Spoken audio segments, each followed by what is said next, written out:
July 2, 1944, Camp Hearn Military Cemetery, Texas. This photograph was taken by Sergeant Daniel Whitford, a U.S. Army photographer who happened to be on site when this silent procession entered the cemetery. In the image, 3 German POWs, men once labeled the enemy, are carrying a flag-draped American coffin with solemn, deliberate steps. And on the right stands Margaret Harper, the mother of the fallen soldier inside that coffin, her eyes swollen with tears, her hand pressed tightly against her mouth as if the moment itself has shattered something inside her. But what exactly are we seeing here? Why were German prisoners of war allowed to touch, let alone carry, the body of an American soldier? Why does this grieving mother look at them not with hatred, but with heartbreak? And what happened in this camp, on this day, that made the impossible unfold in front of a camera? The truth behind this photograph is one of the most human, unexpected, and forgotten stories of all the German POWs in America. June 18, 1944. Camp Hearn, Texas. The heat had already settled over the compound when the accident happened, the kind of Texas heat that pressed against a man's ribs and made the dust taste metallic on his tongue. By mid-morning, the workyard beside Warehouse 3 was alive with motion. American guards giving instructions, German prisoners hauling lumber, the rhythmic clatter of tools against wood. No one expected the silence. It came in a single instant, sharp as a blade slicing through canvas. A rope snapped. A wooden crate, big enough to hold an engine block weighing nearly 200 pounds, dropped from the pulley swing above and plunged straight down onto the man standing below it. Private William Harper never had time to scream. The sound of the impact was sickening, a crack that echoed off the barracks and died somewhere above the guard tower. A hammer slipped from a prisoner's hand. Someone gasped. The dust that had been swirling lazily moments before now hung frozen in the air, suspended between disbelief and horror. Johann Keller, POW number was 17421, stood just 10 feet away. His hand still gripped the end of the plank he'd been carrying. He watched the crate crush the young American like a fist closing around a candle. For a heartbeat, no one moved. Not the guards, not the prisoners, not even the wind. Then chaos broke like a dam. "Medic! Get the medic! Move!" a sergeant shouted, his voice cracking. But the medics were too far and the damage too final. Private Harper lay twisted on the ground, dust clinging to his uniform, the Texas sun blazing mercilessly across a face that only seconds earlier had been alive. Johann felt his throat tighten. He had seen death on the Eastern Front in Russia, had watched shells turn men into smoke, but something about this death, quiet, domestic, almost accidental, hit him differently. This wasn't a battlefield. This wasn't war. This was America. And yet, a man had just died at his feet. Around him, the other German prisoners stood as if rooted to the earth. They exchanged uncertain glances, unsure whether to step back, kneel, or simply stare. For a moment, they felt more like intruders than captives, witnesses to a tragedy they didn't understand and couldn't escape. The guards, normally quick to bark orders, seemed equally stunned. For the first time since their arrival in the camp, Johann saw fear in American eyes. Not fear of the prisoners, but fear of responsibility, fear of what came next. There was a rumor among the prisoners that Americans didn't die on their own soil, that the war felt distant here. A spectacle broadcast through radio waves and newspaper headlines. In Germany, death had become a daily companion. Bombings that shook the earth, families buried under rubble, men vanishing on distant fronts. But here, In the land of endless trains and overflowing storehouses, where the mess hall served more food than German cities saw in a month, death seemed like an outsider. And yet, here it was, a dead American soldier. Not in Normandy, not in Italy, not in the Pacific, but in a Texas prison camp, surrounded by the very enemy he'd been sent to guard. The contradiction was almost unbearable. Johann felt it first, the sharp sting of irony. They, German prisoners, enemy soldiers, were the last people to see Private Harper alive. They were the final witnesses to his final breath, his final 5 seconds, his final collapse into dust. If he had died in France, surrounded by comrades, it would have made sense. If he had fallen in combat, his family would have been told he died heroically. But this was different. This was disorder, intruding on the very heart of American strength. One guard knelt beside Harper, pressing his fingers against the man's neck, searching for a pulse he already knew wasn't there. Another turned toward the prisoners, confusion and suspicion warring in his expression. Johann felt his spine stiffen. He knew that look. It was the look soldiers gave when something had gone wrong and someone had to pay for it. But no one had pushed the crate. No one had tried to sabotage the pulley. The rope had simply failed, worn thin by heat and work. Still, Johann felt the weight of eyes on him, the eyes of men whose friend had just died, the eyes of prisoners who understood too well how fast blame could be assigned. In that suspended moment, with the sun beating down and flies already circling the dust, Johann realized a chilling truth. When a man dies, someone always pays. To understand the shock of this moment, you have to understand the world of June 1944. America was not merely winning the war, it was overwhelming it. Factories in Detroit and Pittsburgh ran 24 hours a day. Shipyards in California launched Liberty ships faster than German U-boats could sink them. In a single year, the United States produced 96,000 aircraft, more than the entire Axis combined. 8 million tons of shipping, tanks rolling off assembly lines like loaves of bread, bombers flooding the skies over Europe.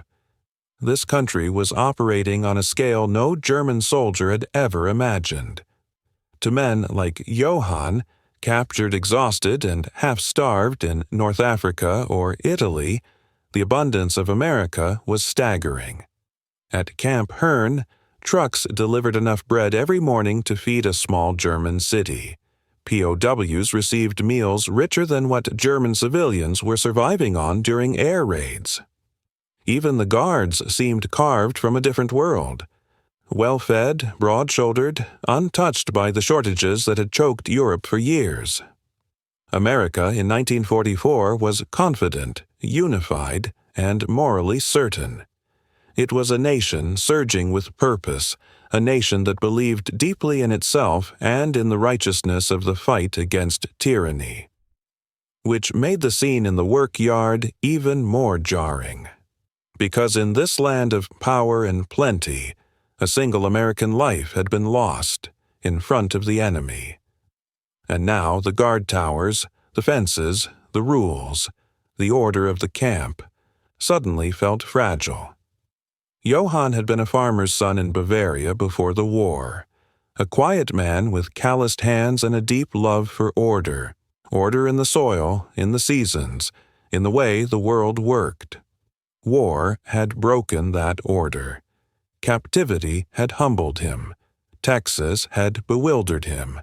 Nothing in his 27 years had prepared him to watch an American soldier die 10 feet away. He felt the moment carve something into him, something he couldn't yet name. A tremor of guilt, a spark of fear, a question rising like heat from the dry Texas ground. What happens when the enemy becomes the witness? What happens when the prisoner becomes the only person who understands the weight of a man's final moment? Johann did not yet know that this death would pull him into something bigger than fear, something that would test the Americans, something that would test him. But as he stood frozen in the workyard, dust clinging to his boots and the sun burning down on a fallen soldier, he sensed the ground shift beneath the story of the war. Here, in a Texas camp far from any battlefield, the line between friend and enemy had blurred, and nothing would remain simple after this day. The body was carried away within minutes, but the fear lingered long after the dust settled. It hung between the barracks like humidity before a storm, heavy, invisible, and suffocating. No one spoke openly about it, yet every prisoner, every guard, every man who had stood in that workyard felt the same chill spreading through the camp. The death had cracked something open, and fear poured through the fracture. Johann felt it first, the tension coiling in his gut like barbed wire tightening. He wasn't alone. As the German work detachment filed back toward the inner compound, the anxiety spread through their ranks like a whispered contagion. No one needed to say the words aloud. "This looks bad, very bad," a prisoner named Otto murmured in German, his voice barely audible. "They will blame us. Americans do not forgive this." Another shook his head. "Accident or not, someone must pay. We were closest. That makes us guilty." Johann kept his eyes forward, but his heartbeat thudded painfully in his chest. He remembered every leaflet, every radio broadcast he'd been fed before capture. Images of Americans beating prisoners, torturing them, starving them. It was propaganda, yes, but propaganda had a way of sticking to the bones when fear mixed with imagination. The stories had resurfaced the moment the crate hit the ground. He could almost hear his training officer's voice ringing in his memory. "If they do not kill you on the battlefield, they will kill you in their camps." It had been nonsense 3 weeks ago when Johann first tasted American bread and saw the mess hall portions. But now, walking under the scorching Texas sun with guards pacing on either side, that old warning returned with cruel clarity. "What if they think we pushed it?" Otto whispered. "They won't believe us," another muttered. Johann didn't want to admit it, but he shared the same thought. His palms were slick, his throat dry. It wasn't just fear of punishment. It was fear of the unknown, fear of what an angry, grieving army might decide. They were enemy soldiers. They had no voice here, no rights beyond what the American conscience granted them, and conscience could break under grief. As they approached Barracks Row, a guard slammed the gate shut harder than necessary. The sound made several prisoners flinch. For the first time since arriving at Camp Hearn, Johann felt the ground shift under his certainty that America was different, kinder, fairer. War had a way of turning even good men ruthless. "Stay inside until we call for you," the guard barked. The words were simple, but the tone carried something new: suspicion, blame, fear. Johann sat on his bunk staring at the wooden floorboards. Around him, whispers filled the air. Men paced, others wrung their hands. Someone quietly cried in the darkest corner. The propaganda they once mocked suddenly felt plausible again. "If they think we killed him," Johann whispered to himself, "God help us." Fear did not belong solely to the prisoners. On the other side of the barbed wire, the American guards wrestled with their own storm. Sergeant Tom Riley leaned against the wall outside the infirmary, staring at the stained patch of dust where Harper had fallen. He rubbed his jaw, unable to shake the thought that circled in his mind like a buzzard. What will I tell his mother? Private Harper had been 21. Young, eager, too new to understand how unforgiving machinery could be. And now he was dead. Not in Normandy or the Philippines, but here, in a prisoner camp in Texas. "Damn rope shouldn't have snapped," one guard muttered. Riley didn't respond. He knew the truth. The pulley system had been reported as worn last week. Maintenance hadn't gotten to it. Everyone had been busy. Everyone thought it could wait. The guilt sat like a stone in his stomach.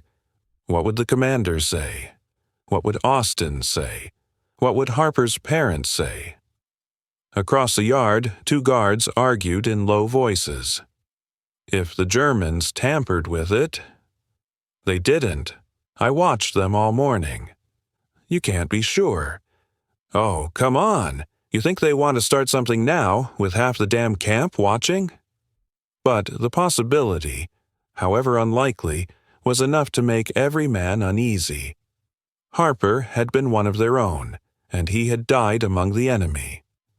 Another guard approached Riley.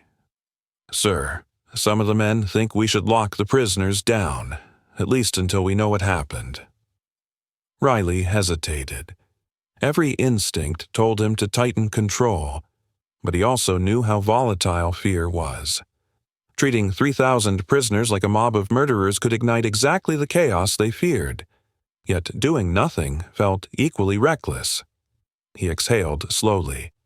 Double the patrols, no unsupervised work details, and keep them calm.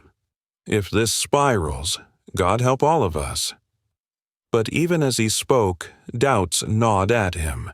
What if the prisoners tried to escape during the confusion? What if they saw the death as weakness? What if grief pushed a guard to snap? Fear, Riley realized, was a two-way mirror, and everyone was staring into it. Camp Hearn was not a small operation. By mid-1944, the United States held over 370,000 German POWs scattered across hundreds of camps from Texas to Maine. And unlike Europe, where hatred ran hot, America treated its prisoners with strict adherence to the Geneva Convention, not purely out of kindness, but out of calculation. Every German POW treated well was a silent message. If you surrender, we will not harm you. It saved American lives. It encouraged German soldiers to lay down arms. It protected American POWs held in German camps. And that mattered deeply. Reports of harsh treatment of Americans in German hands had made headlines. The U.S. could not risk retaliation. Every camp commander knew mistreating a German POW today could mean an American dying tomorrow. That was the cold, strategic truth.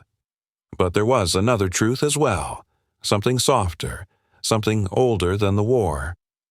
The men guarding Camp Hearn were part of the greatest generation.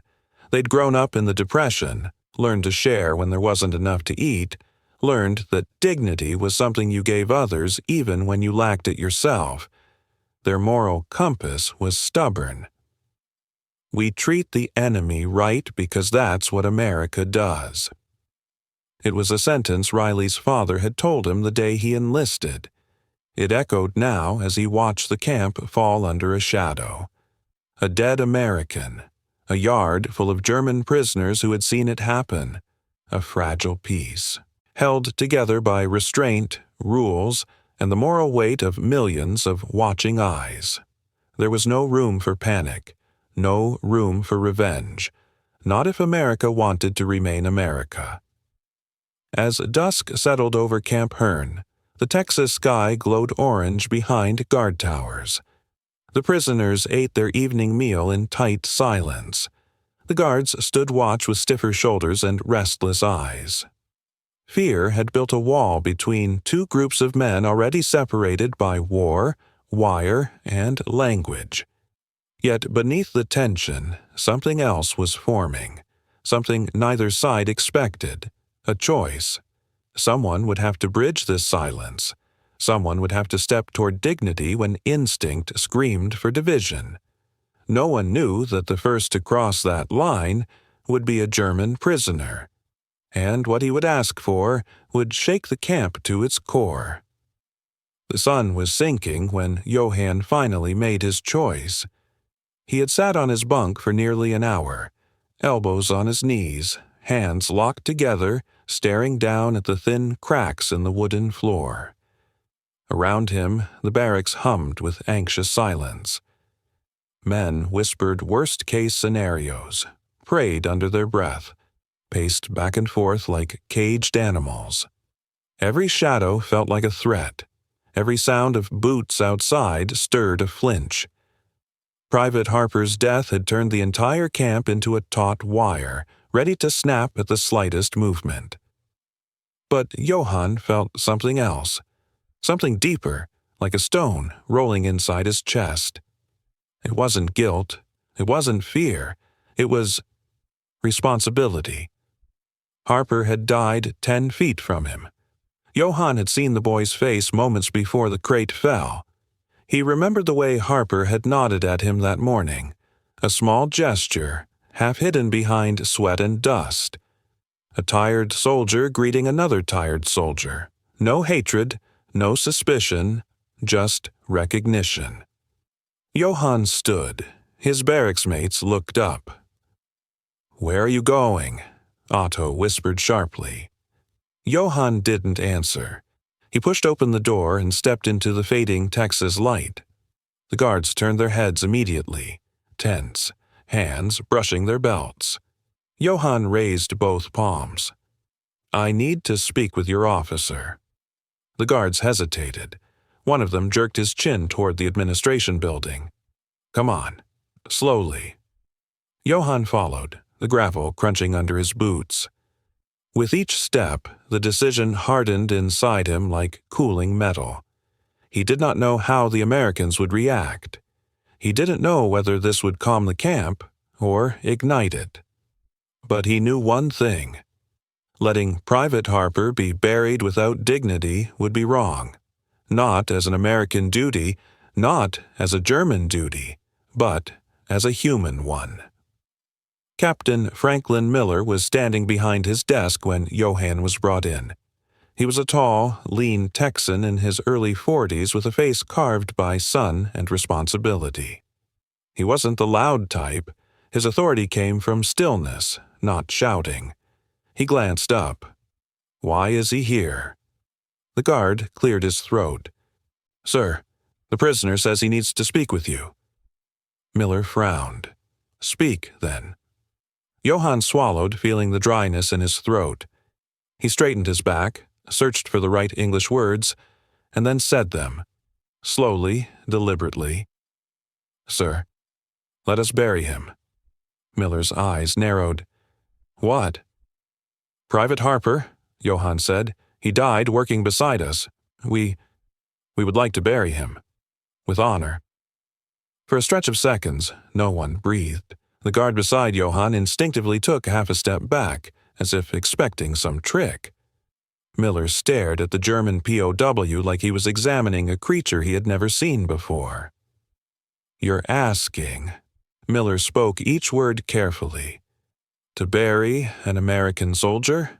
"Yes, sir." "Why?" Johann exhaled slowly. "Because he deserves that. Because he did his duty. Because he died as a man, not our enemy." He hesitated, then added quietly, "And because we were there, it is right that we finish what we witnessed." The room went utterly still. Even the dust motes seemed to pause mid-air. Sergeant Riley was called into the office moments later, still smelling of sweat and sun. When he heard Johann's request, his eyebrows shot up. "You want them," he said, pointing toward the German barracks, "to bury Harper?" "Sir." "I heard him," Captain Miller said quietly.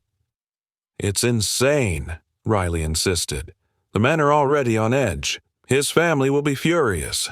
The colonel—" "It might also be the right thing," Miller replied. Riley stared at him. "Sir, they're the enemy." Miller's jaw flexed. "And yet one of them is standing here asking to give our boy a proper farewell." Riley couldn't find words. None of the guards could. To them, prisoners made demands about food, blankets, work hours, not funerals. Enemy soldiers didn't ask to honor their captors. This inverted the logic of war, twisted the familiar shape of hostility into something unrecognizable. Finally, Riley asked Johann, "Why do you care what happens to him? He wasn't your comrade." Johann looked straight at him. No, he was not, but he was someone's son, someone's friend, and he did not die with hatred in him. The simplicity of those words cut through the room like a quiet blade. Even Riley felt his spine soften. Miller folded his arms, tapping one finger against his sleeve. He hadn't expected mercy today. Not from a prisoner, not from anyone. Death usually hardened men, yet somehow this one had softened the enemy. A moral paradox stood before him, a German offering dignity, an American officer having to decide whether to accept it. What Johann didn't know, what no prisoner could have known, was how deeply the idea of honor and death ran through the American military of 1944. These men came from homes where funerals mattered, where families placed flags on coffins, where pastors delivered eulogies in small, wooden churches, where fallen soldiers were spoken of with softness and reverence. To treat a dead man without dignity was unthinkable, and to deny another man the chance to give dignity, especially a former enemy, went against something older than the war itself. America in 1944 believed in decency, believed in respect, believed that even in war a man should not lose his humanity. Miller's father had told him when he enlisted, "A good death deserves honor, even if it comes from the wrong side." The phrase returned now, not as a memory, but as a responsibility. Behind Miller, a framed newspaper headline from December 1941 showed the burning wreckage of Pearl Harbor. Beneath it hung a prayer card from a soldier lost in the Pacific. Miller had seen more than enough death to know what a burial meant to a family. And here was a German, an enemy, asking to give that honor freely. It was strange. It was unsettling. And somehow, it was deeply American. There were practical reasons, too. Reasons Miller had no choice but to consider. Most of the prisoners at Camp Hearn were not hardened ideologues. They were farmers, cobblers, mechanics, bakers, men who had been swept into uniform by a nation running out of manpower. They were tired. They wanted to go home. They had no incentive to cause trouble. And Miller understood a truth long recognized by the U.S. Army. A respected prisoner is a compliant prisoner. Showing trust, even in small amounts, could melt resistance more effectively than any threat. Riley knew it too, though he hated admitting it. "Sir," he muttered, "if we let them do this, it might calm the whole camp down." Miller nodded. "It might. And if the colonel asks who approved it?" Miller's eyes hardened with quiet resolve. "Tell him I did." He stepped forward, looking Johann square in the face. "You will build the coffin," Miller said. "You will carry him. You will stand at the grave with respect. You will not make us regret this." Johann nodded, emotion tightening his throat. "We won't, sir." Miller extended his hand, not to shake, but to seal an understanding. "Then go," he said. The guard escorted Johann out of the office. As he stepped into the warm evening air, he felt the weight of the moment settle upon him. A moment that would be remembered, retold, and questioned for years to come. Inside the administration building, Riley leaned against the wall, rubbing his forehead. "Sir," he said quietly, "this is going to change things." Miller looked out the window, watching Johann walk back toward the barracks. "Yes," he murmured. "It already has." Johann did not return to the barracks as the same man who left it, and Camp Hearn did not receive him as the same prisoner. A door had opened. Unexpected, improbable. fragile. But through it, the next act of humanity was waiting. Night settled over Camp Hearn like a heavy blanket, swallowing the last traces of daylight. Most nights, the camp quieted into the predictable rhythm of sleep. Low murmurs, the creak of wooden bunks, distant boots pacing the guard towers. But this night was different. The lights in the workshop stayed on. Inside, 8 German prisoners worked in silence, sleeves rolled up, sawdust clinging to their arms and hair. The air smelled of fresh-cut pine, sweat, and something else, something solemn, almost sacred. They were building a coffin, not for one of their own, not for a German comrade, but for an American soldier. Johann guided the plane across the rough pine board, each stroke shaving off thin curls of wood that fluttered to the floor like pale ribbons. His movements were slow, deliberate. Around him, the other men moved with the same quiet purpose.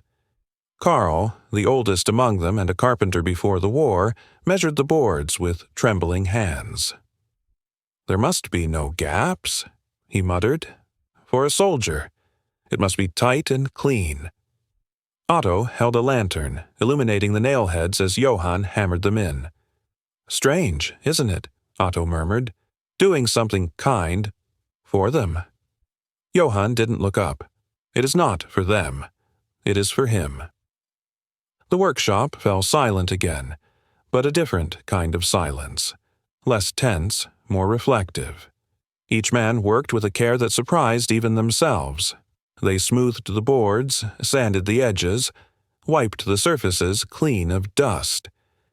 When the coffin finally took shape, it felt heavier than its weight. It felt earned. Karl brought over a small chisel, the same one he had kept hidden in his boot since capture.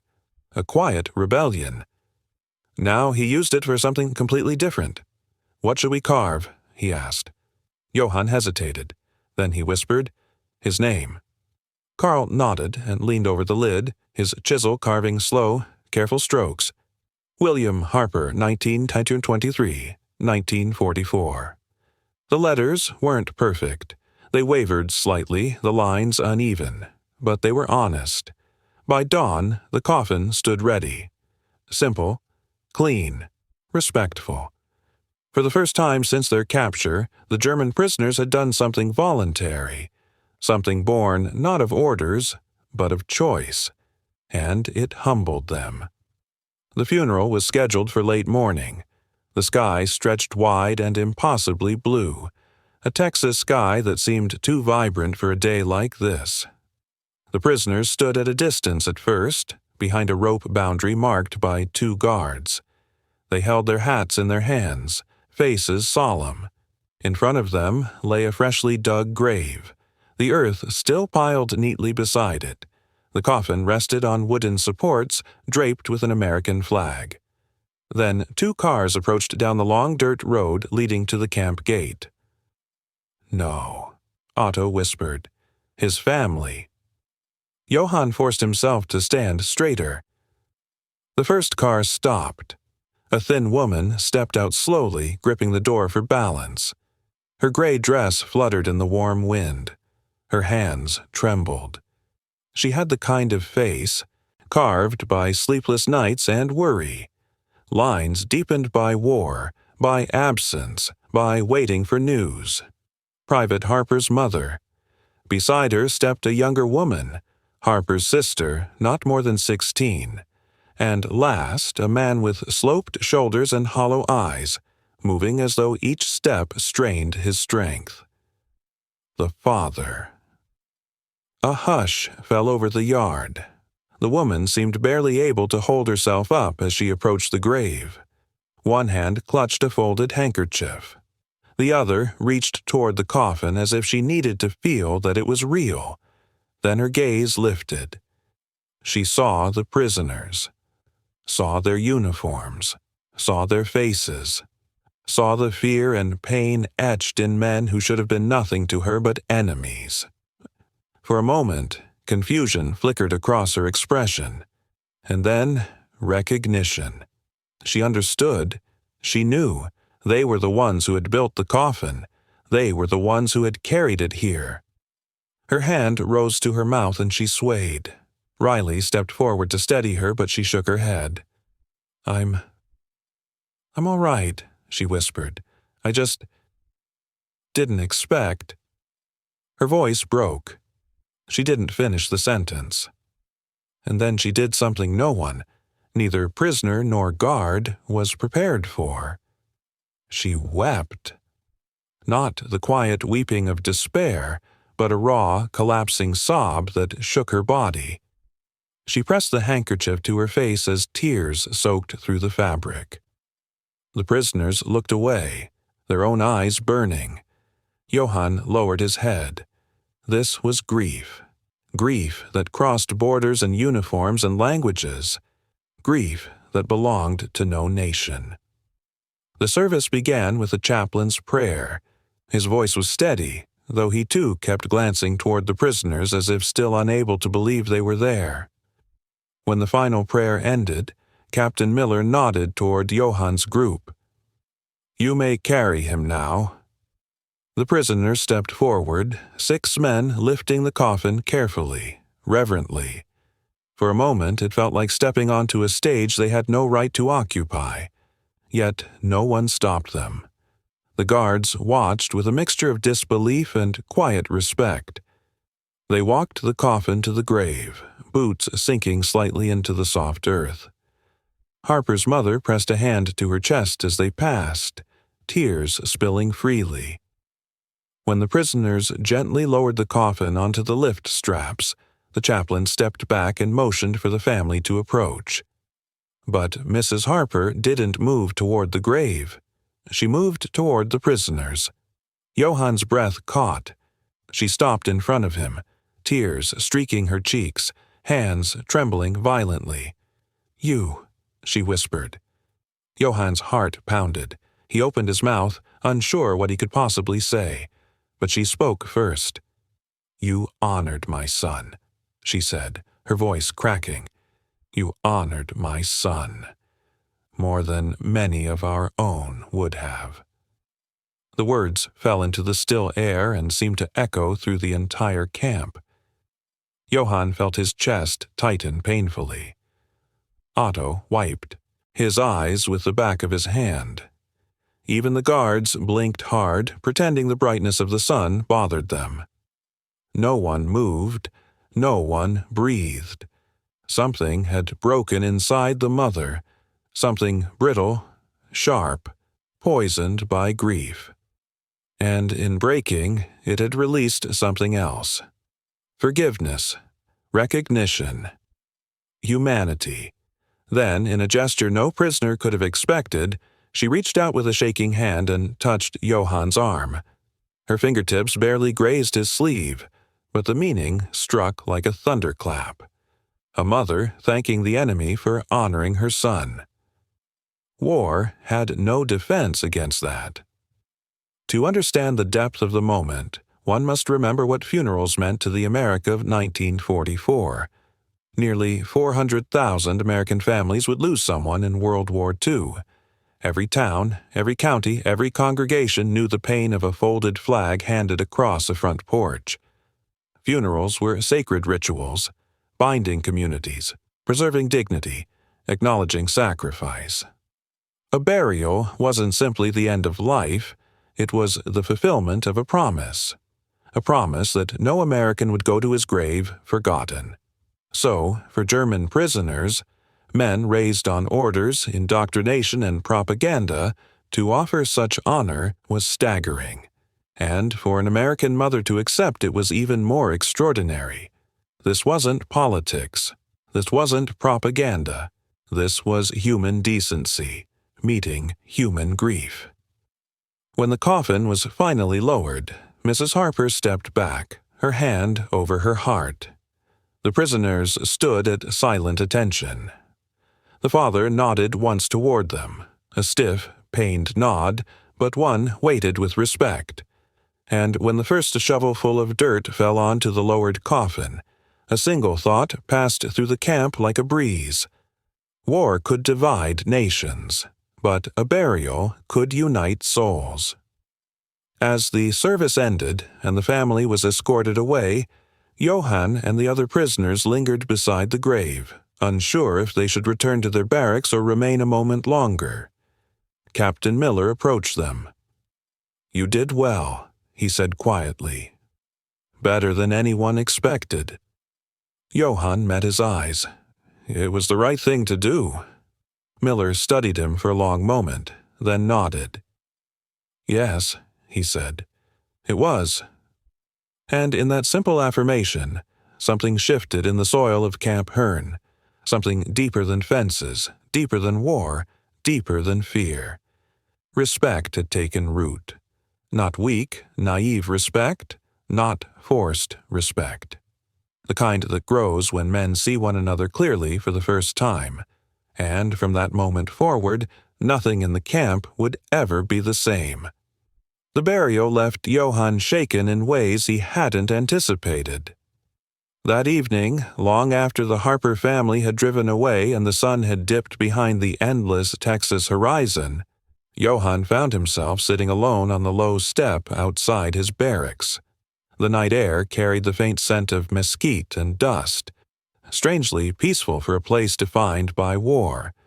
But inside his chest, nothing was peaceful.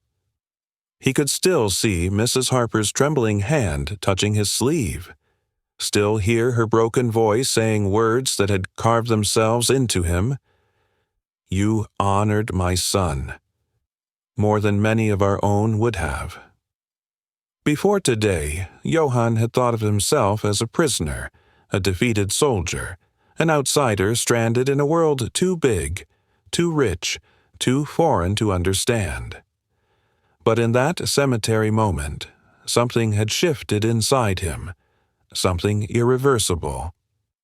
He had seen Americans through many lenses since arriving, as captors, as guards, as the enemy. But now he saw something different. They were good. Good in a way he couldn't explain. Good in a way he'd been taught was impossible. And that terrified him more than any barbed wire ever had. Johann stared out across the darkened camp, thinking of the men who guarded him. Men who had allowed him, trusted him, to carry a coffin draped in their flag. Men who treated him with fairness, who didn't strike him, who didn't starve him, who offered cigarettes after long days. "If this is America," he whispered to himself, "then everything we were told was a lie." It was more than a realization. It was a rupture. All those years of propaganda, posters showing America as a land of corrupt degenerates, officers ranting about American cowardice and cruelty, radio speeches painting American soldiers as mongrels, they crumbled like sand in his mind. He had just spent a day proving the opposite. He remembered his training officer standing in front of his unit before they deployed to Africa, saying, "Better to die than be captured by Americans. They will treat you like animals." Johann almost laughed at the memory now, bitterly, quietly. Animals? He was eating better here than his own mother back home. Cruel. An American captain had entrusted him with a task sacred to any soldier. Dishonorable? Private Harper's funeral had shown Johann more dignity than the Third Reich had shown entire cities. Johann lowered his face into his hands. He felt shame burn behind his eyes. Not because he had been captured. He had come to terms with that months ago. But because he had believed the lies. Because he had never questioned the hatred fed to him. Because he had once thought of these men, these kind, decent men, as monsters. How wrong he had been. Johann leaned back and stared at the sky. In Texas, even the stars looked bigger. He thought of Germany in 1944, of everything he had left behind, his village near Munich, his father's farm with its struggling harvests. The ration lines growing longer every month, the air raid sirens, the sleeping in cellars, the fear that wrapped itself around every German household like smoke. People spoke in whispers. Neighbors vanished. Food vanished. Hope vanished. Children scavenged in rubble for bits of wood or metal to trade for a crust of bread. Mothers watered their soup to make it last another day. Cities that had stood for centuries were flattened in a single night. Germany had become a wounded animal, hungry, cornered, and trembling. But here, on the other side of the world? Johann lifted his gaze to the guard tower. A young American leaned against the railing, humming softly, rifle slung casually over his shoulder. Here, nothing felt wounded. America pulsed with abundance. Trains rattled by with enough lumber to rebuild entire German towns. Camp kitchens served 3 hot meals a day, with meat. Meat?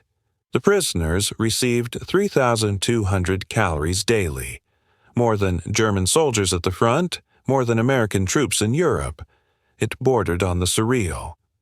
On Sundays, the guards talked about baseball scores and the latest jukebox songs as if the war were a distant inconvenience rather than a consuming fire. In Germany, every breath smelled of smoke. In America, everything smelled of tomorrow. "This country," Johann whispered, "is winning the war because it deserves to. Not because it had better machines, though that was true. Not because it had more land or more factories, though that was true too, but because it had something Germany had lost long ago. Decency, unpretentious, everyday decency. Here, even the enemy was fed, even the enemy was clothed, even the enemy was allowed to bury the dead with honor. America was winning because it had not surrendered its soul." Johann's mind drifted helplessly to home. He pictured his mother's kitchen, where flour had once dusted the counters like winter snow. Now the cupboards were probably bare. Back in 1942, the ration was 2,000 calories a day. By 1944, it was half that. Entire regions starved. The winter had been brutal. More than 1 million German civilians would die of hunger before the war ended. Meanwhile, here in Texas, Johann had gained weight. His cheeks were fuller, his hands steadier, his body stronger. Prison life was not pleasant, but it was humane. In fact, it was more humane than life in the fatherland. He felt sick. He felt grateful. He felt torn in a way he did not know how to articulate. He thought of his younger brother, still fighting somewhere on the Eastern Front, hungry, ragged, terrified. Did he know that America fed its prisoners? Did he know that German POWs slept on clean beds?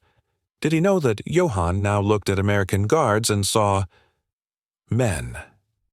If the truth reached him, would it break him, or would it save him? Johann remembered the face of Sergeant Riley at the funeral, the hard, sunburnt features softened by grief and respect.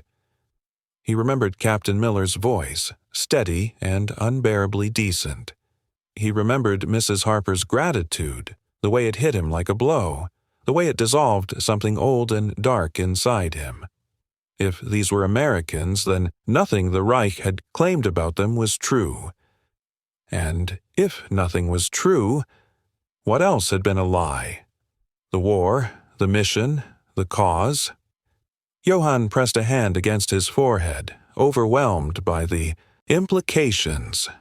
This wasn't a small revelation. It wasn't a fleeting emotion. It was something seismic, something that shook the foundation of everything he had been taught. He had not just lost his country's war, he had lost its narrative, its story, its moral high ground. And in that void, America had stepped in, not with force, but with humanity. That was the final crack. That was the moment Johann broke open. Over the next days, Johann moved through the camp like a man awakened. He noticed things he had previously overlooked. The guard who shared a cigarette with a lonely prisoner, the cook who saved extra slices of bread for the older men, the chaplain who stopped to speak to POWs without asking for anything in return. Small gestures, simple gestures, but they formed a pattern too consistent to ignore. This was America, not the enemy, not the monster, but the possibility of goodness, even in war. Germany taught us obedience, Johann murmured to Otto one evening. America teaches us dignity. Otto stared at him. Dignity? From our captors? Yes, Johann said softly. From them. He lifted his eyes to the horizon, where the last streaks of twilight faded behind the barracks. We were told they were animals, Johann whispered. But they treated your enemy better than our government treated its own people. Otto said nothing. He didn't need to. The truth was overwhelming. Later that night, Johann lay on his bunk staring at the rafters. He felt lighter and heavier at the same time, lighter from the unraveling of lies, heavier from the weight of truth. He had crossed an invisible border that separated fear from understanding, and understanding from something dangerously close to admiration. As he drifted toward sleep, one thought circled in his mind. America didn't defeat Germany because it was stronger. America defeated Germany because it was better. And tomorrow, the Americans themselves would begin to feel the same change. A softening, a recognition, a shift that neither side could have predicted. The burial had broken open the prisoners. Now it was about to break open the guards. The morning after the burial, Captain Franklin Miller arrived at his office to find a sealed envelope on his desk. The handwriting on the front was delicate and looping, the kind that belonged to someone raised in a gentler era, before sirens, before telegrams, before boys were shipped across oceans. It was from Mrs. Harper. Miller sank into his chair and opened the envelope with a careful hand. Inside was a single sheet of cream-colored paper, edges trembling slightly as if they had been held by fingers that were still not steady. He began to read. Captain Miller, I do not have the words for yesterday, but I must try. When William left for training, he told me that if the worst should happen, he hoped he would not die alone. He did not. Those German boys showed grace I did not expect. They held my son with care. They walked with him as though he belonged to them. They built something beautiful for him. They gave him honor. Mothers from both sides of this war have cried the same tears. Yesterday, I learned that mothers on both sides pray the same prayers too. Thank you for allowing them to be part of his farewell. It helped me more than you know. Sincerely, Margaret Harper Miller read the letter twice, then a third time. With each pass, the weight of her words settled deeper into his chest. They gave him honor. There were no military regulations for moments like this, no training for the moral blur between war and humanity, but the letter made something clear, something Miller had always suspected beneath the uniform, the orders, the obligation. War did not erase dignity, and sometimes the enemy reminded you of that more than your own side. Word of the letter spread quietly through the ranks. By midday, the guards who had once eyed the POWs with suspicion found themselves watching them with something else. Something Miller recognized immediately, though he didn't say it aloud. Recognition, understanding, a softening. At lunch break, Sergeant Riley stood by the mess hall fence smoking a cigarette. He watched the German prisoners working in the distance, patching fences, hauling lumber, tending the gardens, and felt a faint shift inside his chest. Private Harper had been one of his rookies. He'd shown him how to coil rope properly, how to lace his boots so they wouldn't blister. Riley had always carried a protective instinct toward him. At the funeral, that instinct had nearly turned into anger.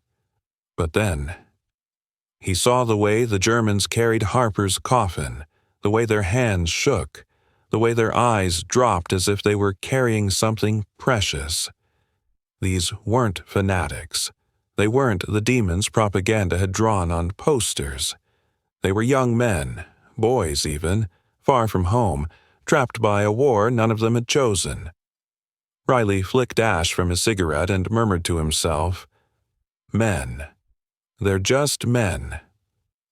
Private Tommy Wilson, barely 20, had been the most distrustful of the POWs when he arrived at Camp Hearn. His older brother had died in North Africa. He had sworn never to forget who the enemy was.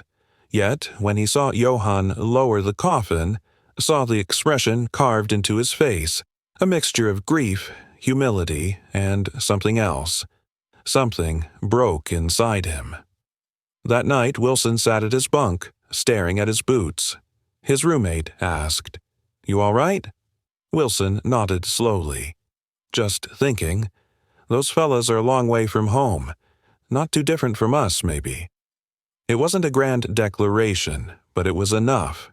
In a war where hatred was expected, even required, such a shift was monumental, and it didn't stop with the guards. As the days passed, something settled over Camp Hearn. A quiet clarity. The burial had forced everyone, guards and officers alike, to look at their own values through a sharper lens. America's victory was not only measured in aircraft, ships, or factories, though they produced them in astonishing numbers. It wasn't only about the booming industrial might or the sheer logistical power that pushed supplies across 2 oceans. It was also about character. The men guarding Camp Hearn understood this instinctively. Many came from farms, towns, or cities where decency wasn't a slogan. It was a way of life. They'd grown up helping neighbors, respecting elders, believing that a man's worth wasn't in his uniform but in his actions. They didn't have the language of philosophers or theologians, but they had a code. Freedom mattered. Dignity mattered. Mercy mattered. Those qualities were not weaknesses. They were the pillars of the nation they represented. In the weeks following the burial, the guards found themselves speaking differently to the prisoners, less curt, less guarded. POWs noticed. They straightened their posture when guards passed. They greeted them with a respectful nod. Not out of fear, but out of something that felt like mutual recognition. There were still rules, still fences, rifles, and distance. But the tone of the camp had shifted permanently. The burial had done what barbed wire never could. It had created a fragile but undeniable bridge. For the guards, it reminded them of the ideals that set America apart from the regimes they fought. For the prisoners, it revealed a nation that conquered not by brutality, but by decency. The greatest generation didn't just defeat tyranny, they disproved it. One evening, Riley found himself standing beside Johann by the fence line. It wasn't planned. It wasn't official. It just happened. Riley cleared his throat. "You carried yourself well. At the funeral, your men did too." Johann nodded. It was important. For him. For all of us. There was a pause. Riley finally said, "You know, most of us came here angry. Lost brothers, lost friends. Wasn't expecting to see what we saw." Johann looked at him. None of us expected it either. The wind rustled through the scrub grass. Riley exhaled. War makes us forget things sometimes. Makes us forget what we're fighting for. Yesterday reminded us. Johann didn't fully understand the English, but he caught the meaning. He could feel it in Riley's voice. Respect, maybe even gratitude. A guard and a prisoner stood under the Texas dusk, not as enemies, not as rivals, but as 2 men trying to make sense of a world gone mad. America's strength in WW2 often gets told through numbers. Planes built, tanks shipped, miles advanced. But in Camp Hearn, America's strength unfolded in a quieter way, in the dignity extended to the dead, in the trust extended to the enemy, in the mercy shown when no one demanded it.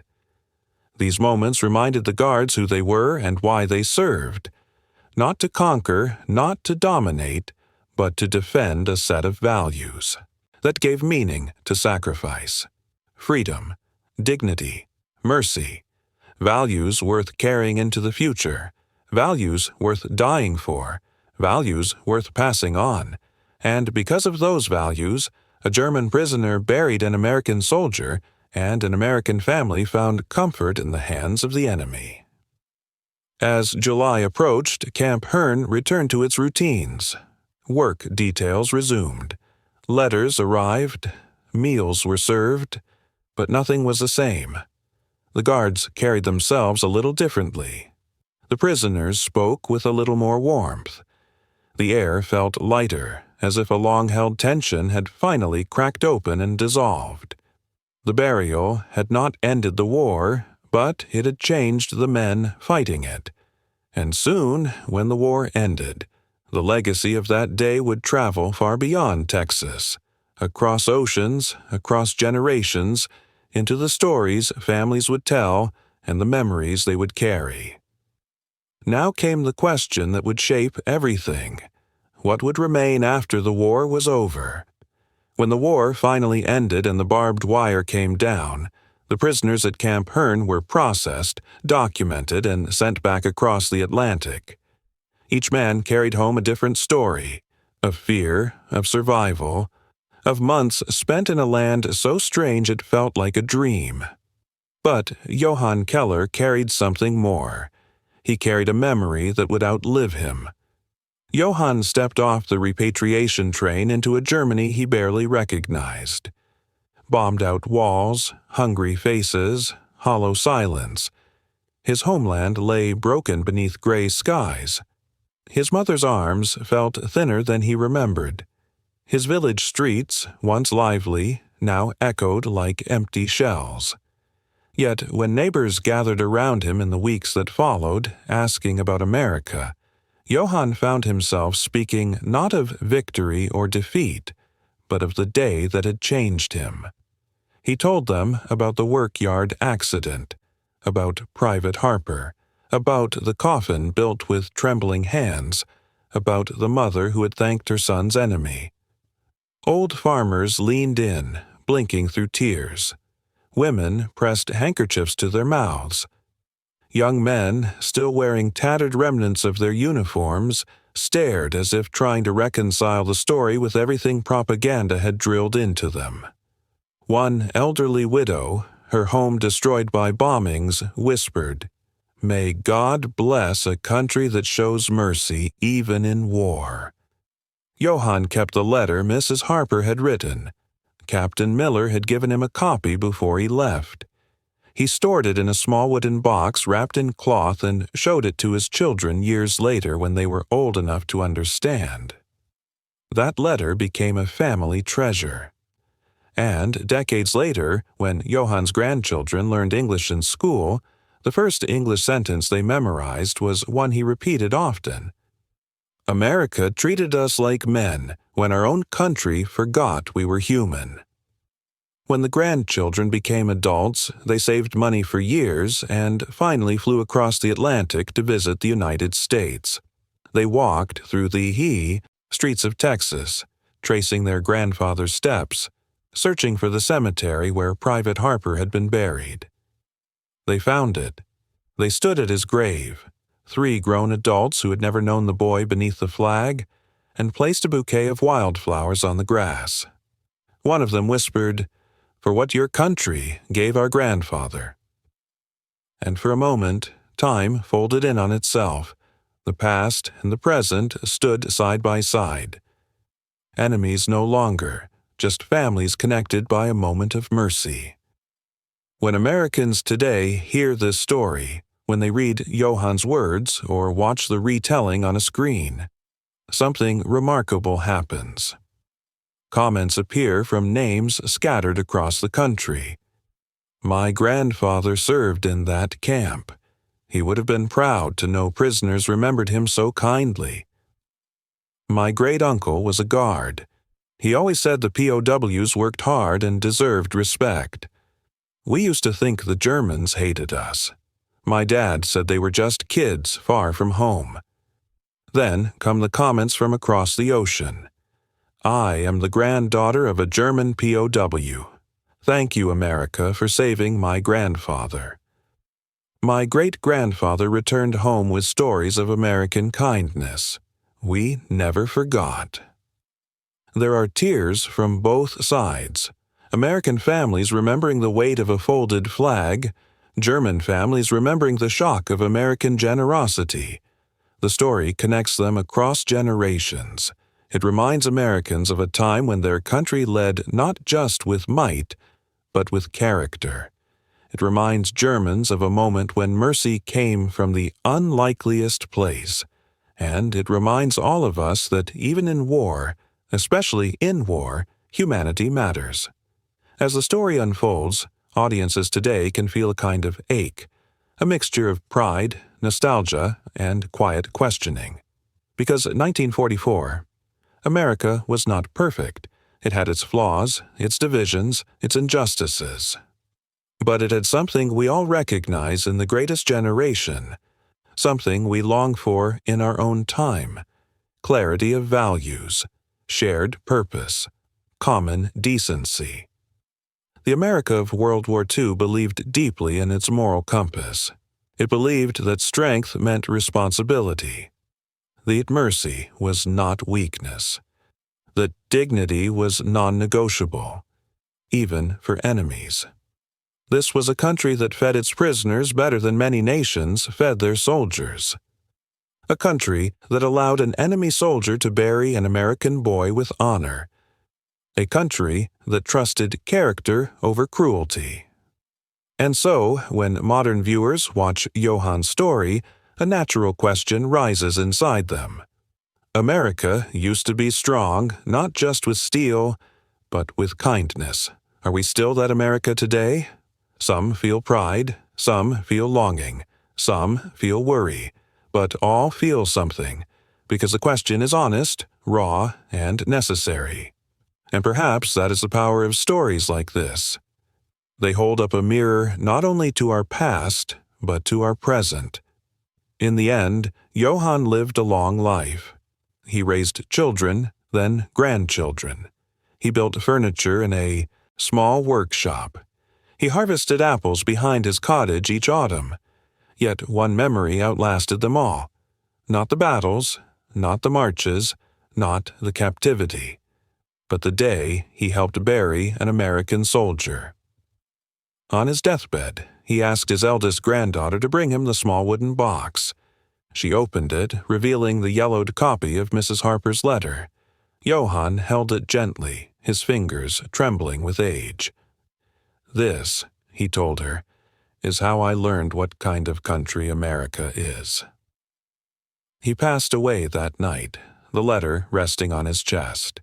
And when his grandchildren later wrote to the Harper family, yes, they found them, they enclosed a simple message. "Your son changed our grandfather's heart. Your country changed our family's life." Today, as we look back on that moment in 1944, the meaning stands clearer than ever. They buried an American soldier. But America buried hatred that day. And buried with it was the poisonous idea that enemies must remain enemies forever. Because sometimes, in the middle of a war, mercy reaches further than any weapon. Sometimes kindness outlasts every headline, every victory, every loss. Sometimes what endures is not the conflict but the compassion within it. Mercy was America's greatest weapon, not its tanks, not its planes, not its factories. Mercy, and the courage to extend it even to those wearing the wrong uniform. That is the legacy of the greatest generation. That is the inheritance they left for us. And that is the question we must answer today. Are we still worthy of it?